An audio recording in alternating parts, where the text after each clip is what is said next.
Right. I was in business 25 years. Right. So you're not going to get credit for my 25 years, number one. Number two, I don't recall a single day saying, oh, thank heavens, Washington is there for me. Thank heavens. I said, please get out of my way. Let me start a business and put Americans to work. All right, let me get out of the way for a second and go back out to our audience and take a question from an audience member. Sir? John Marcoux from the great city of Charleston. Gentlemen, when will you release your tax return specifically? An hour ago. Mr. Speaker posted his online an hour ago. We know that. Congressman Paul, we'll come down the line. Congressman Paul, I want to start with you. We reached out to your campaign this week, and they said you would not release your tax returns. Why? Well, I hadn't thought it through. I don't have an intention of doing it, but for a different reason. I'd probably be embarrassed to put my financial statement up against their income, and I don't want to be embarrassed because I don't have a greater income. Now, I mean, it may come to that, but right now I have no intention of doing that. I think with our financial statements, congressional financial statements, I think you know more about me than I know about myself. That's how my wife found out so much about what we were doing, from my financial statement. Now, I don't think people need that because nobody's challenging me because I have no conflict of interest and I don't even talk to lobbyists and I don't take that kind of money. So there's no conflict. All right. Governor Romney, when will we see yours? When my taxes are complete for this year, and I know that if I'm the nominee, the president's going to want to insist that I show what my income was this last year and so forth. When they're completed this year in April, I'll release my returns in April and probably for other years as well. And I know that's what's going to come. Every time the Democrats are out there trying their very best to try and attack people because they've been successful. And I have been successful. But let me tell you, the challenge in America is not people who have been successful.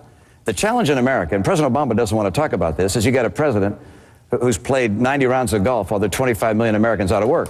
And you've got, and while the price of gasoline has doubled, he said no to the Keystone Pipeline.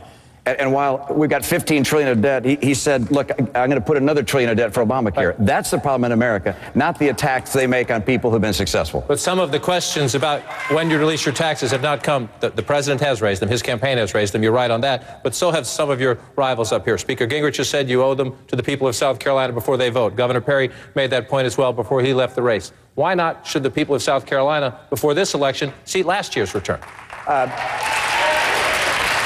Because I want to make sure that I beat President Obama. And every time we release things, drip by drip, the Democrats go out with another array of attacks. As has been done in the past, if I'm the nominee, I'll put these out at one time so we have one discussion of all of this. I obviously pay all full taxes. I'm honest in my dealings with people. People understand that. My taxes are carefully managed. And I pay a lot of taxes. I've been very successful, and when I have our taxes ready for this year, I'll release them. Speaker Gingrich, is that good enough?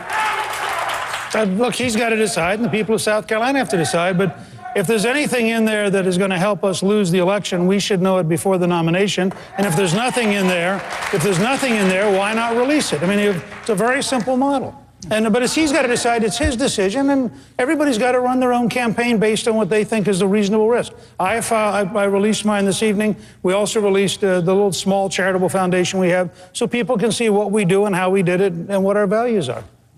Senator Santorum, when will we see yours? Well, I do my own taxes, and they're on my computer, and I'm not home. So, and there's nobody at home right now. Until I get home, I won't get them. When I get home, you'll get my taxes. But you did call on the governor to release his.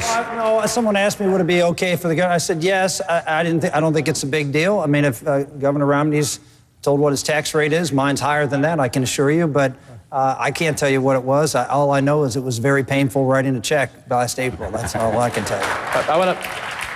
Governor Romney, you mentioned the Democratic attacks. I want to ask you to go back in history a little bit. Back in 1967, your father set what was then a groundbreaking standard in American politics. He released his tax returns. He released them for not 1 year, but for 12 years. And when he did that, he said this: 1 year could be a fluke, perhaps done for show. When you release yours, will you follow your father's example? Maybe. I don't know how many years I'll release. I'll take a look at what our documents are, and I'll release multiple years. I don't know how many years, but I'll be happy to do that. And let me tell you, I know there are some who are very anxious to see if they can't make it more difficult for a campaign to be successful. I know the Democrats want to go after the fact that I've been successful. I'm not going to apologize for being successful. And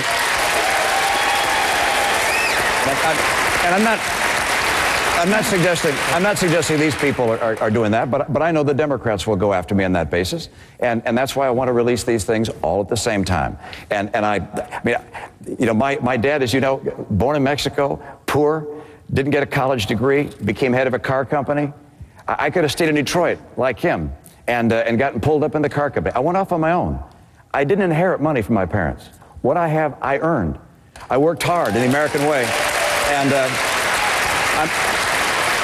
I'm going to be able to talk to President Obama in a way no one else can that's in this race right now about how the free economy works, what it takes to put Americans back to work, and make sure he understands that this divisiveness of dividing Americans between 99 and 1 is dangerous. We are one nation under God.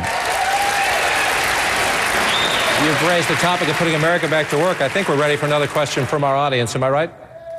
Not quite yet.